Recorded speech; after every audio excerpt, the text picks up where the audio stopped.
30 June, morning.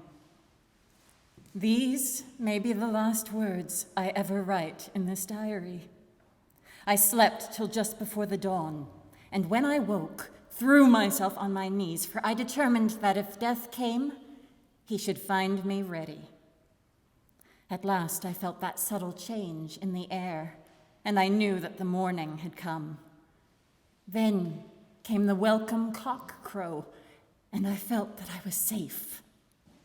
With a glad heart, I opened my door and ran down to the hall. I had seen that the door was unlocked, and now escape was before me. With hands that trembled with eagerness, I unhooked the chains and drew back the massive bolts. But the door would not move. Despair seized me. I pulled and pulled at the door and shook it till, massive as it was, it rattled in its casement. I could see the bolt shot. It had been locked after I left the Count. Then a wild desire took me to obtain the key at any risk, and I determined then and there to scale the wall again and gain the Count's room. He might kill me, but death now seemed the happier choice of evils. Without a pause, I rushed up to the east window and scrambled down the wall as before into the Count's room. It was empty, but that was as I expected. I could not see a key anywhere, but the heap of gold remained. I went through the door in the corner and down the winding stair and along the dark passage to the old chapel. I knew now well enough where to find the monster I sought.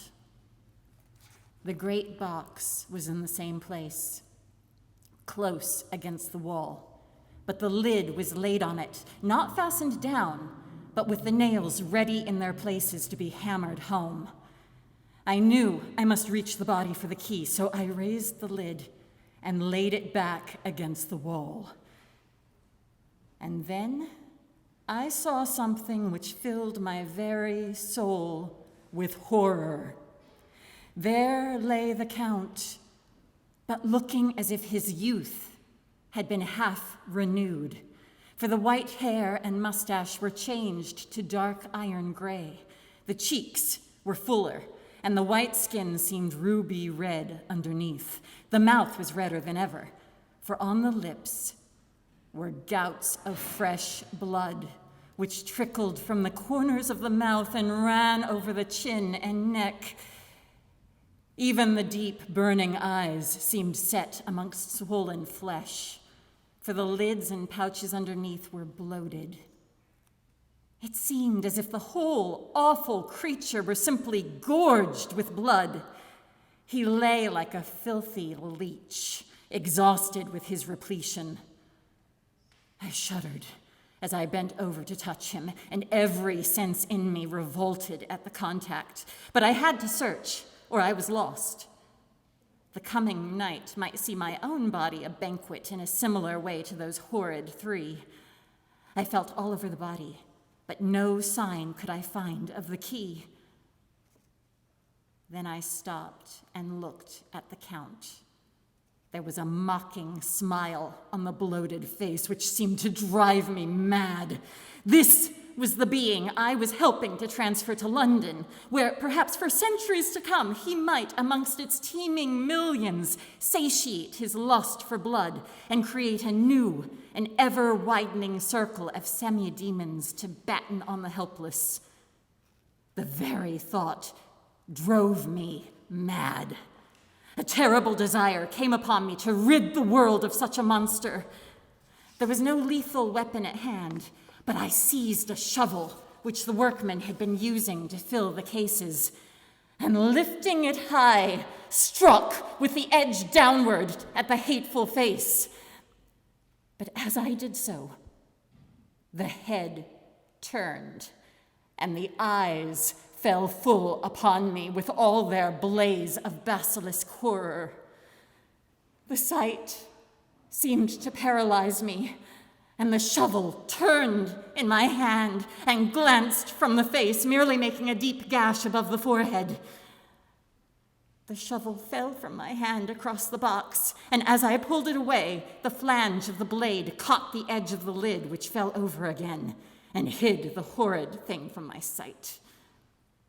The last glimpse I had was of the bloated face, blood-stained and fixed with a grin of malice, which would have held its own in the nethermost hell. I thought and thought what should be my next move, but my brain seemed on fire, and I waited with a despairing feeling growing over me. As I waited, I heard in the distance a gypsy song, sung by merry voices coming closer, and through their song, the rolling of heavy wheels and the cracking of whips. The Zagani and the Slovaks, of whom the Count had spoken, were coming. With a last look around and at the box which contained the vile body, I ran from the place and gained the Count's room, determined to rush out at the moment the door should be opened. With strained ears, I listened and heard downstairs the grinding of the key in the great lock and the falling back of the heavy door. There must have been some other means of entry, or someone had a key for one of the locked doors. Then there came the sound of many feet tramping and dying away in some passage which sent up a clanging echo. I turned to run down towards the vault where I might find the new entrance, but at the moment there seemed to come a violent puff of wind, and the door to the winding stair blew to with a shock that set the dust from the lintels flying. When I ran to push it open, I found that it was hopelessly fast. I was again a prisoner, and the net of doom was closing round me more closely. As I write, there is in the passage below a sound of many tramping feet and the crash of weights being set down heavily, doubtless the boxes with their freight of earth. There is a sound of hammering. It is the box being nailed down. Now I can hear the heavy feet tramping again along the hall, with many other idle feet coming behind them. The door is shut, and the chains rattle. There is a grinding of the key in the lock. I can hear the key withdraw. Then another door opens and shuts. I hear the creaking of lock and bolt. Hark! In the courtyard and down the rocky way, the roll of heavy wheels, the crack of whips, and the chorus of the Zagani as they pass into the distance.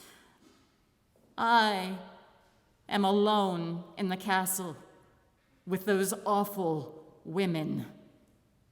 Pah! Mina is a woman, and there is naught in common. They are devils of the pit. I shall not remain alone with them. I shall try to scale the castle wall further than I have yet attempted. I shall take some of the gold with me, lest I want it later. I may find a way from this dreadful place. And then away for home, away to the quickest and nearest train, away from this cursed spot, from this cursed land, where the devil and his children still walk with earthly feet. At least God's mercy is better than that of these monsters, and the precipice is steep and high. At its foot, a man may sleep as a man. Goodbye, all. Mina.